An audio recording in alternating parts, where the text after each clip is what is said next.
Modern day billionaires are not happy with their relationships.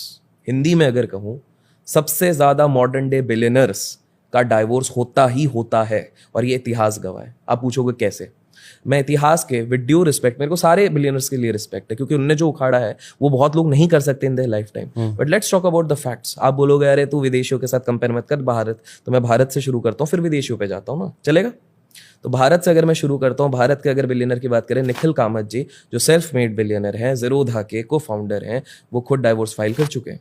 Kunal Shah ji, again inspiration for so many people, CRED आपने नाम सुना ही होगा, उसके मालिक, he has filed for divorce, kind of same.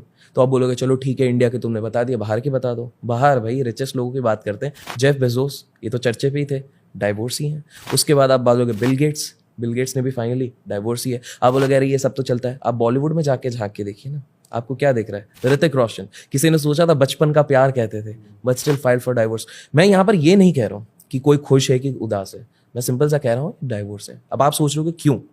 Simple सी बात है, एक बिलियनर का माइंडसेट इतना ज्यादा ओपन रहता है, इतना ज्यादा कॉम्प्लिकेटेड रहता है मॉडर्न डे बिलियनर का, कि उसके पास उतना समय नहीं होता कि वो रिलेशनशिप को समय दे पाए, और इसी चक्कर में कुछ ना कुछ तो सैक्रिफाइस करना पड़ता है। दे सैक्रिफाइस रिलेशनशिप्स। तो विदेश की बात कर ली हमने, मैरिजेस की बात कर ली, कोई शेयर मार्केट में ऐसी कहानी हो जो नई हो? हाँ, तो अच्छा, एक ऐसा किस्सा है जो शायद आप लोगों के ऑडियंसेस को नहीं पता होगा, लेकिन उनको लिए होमवर्क तो है। ये लोग अब खुद जाएंगे, सर्च करेंगे ये व्यक्ति का नाम क्या है। इतना तो कर सकते हैं, आपको लगता है कर पाएंगे? बिल्कुल करेंगे, अभी तक करके हैं, तीसरे में भी कर देंगे। मेरे को इस पे थोड़ा डाउट है, बट चलिए शुरू करते हैं इस कहानी को, पूरे लेजिट कहानी है।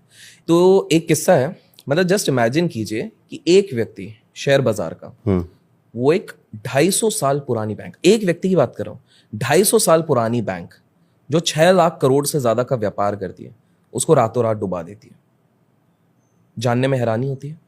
वेल, ये कहानी शुरू होती है बाहर से। एक व्यक्ति होता है जिसको बहुत ज्यादा उम्मीदें रहती है अपने लाइफ से, एम्बिशियस रहता है, उसको बहुत सारी चीजें अचीव करनी रहती है, और ये व्यक्ति पहुंच जाता है सिंगापुर में उस समय की एक बहुत बड़ी इन्वेस्टमेंट बैंक में वो अप्लाई करता है। वहां पर वो नौकरी करने की कोशिश करता है। नौकरी करते करते उसको दिखता है कि भैया सिंगापुर के जो ट्रेडिंग फर्म है वहां पर बहुत ज्यादा बड़े अमाउंट में ट्रेडिंग हो रही है, लेकिन बिकॉज ये नया होता है ना, नए न्यू कमर्स को आप डायरेक्ट तो भेजेंगे नहीं कि भैया तुम बड़े बड़े जाके ट्रेड करो। तो इस व्यक्ति को बोला जाता है काम करो भाई, तुम पहले सीखो, ये डॉक्यूमेंट लिखो, ये सारे साइन वाइन करो, ये सारी चीजें करो। तो वो बंदा ये सारी चीजें करता है।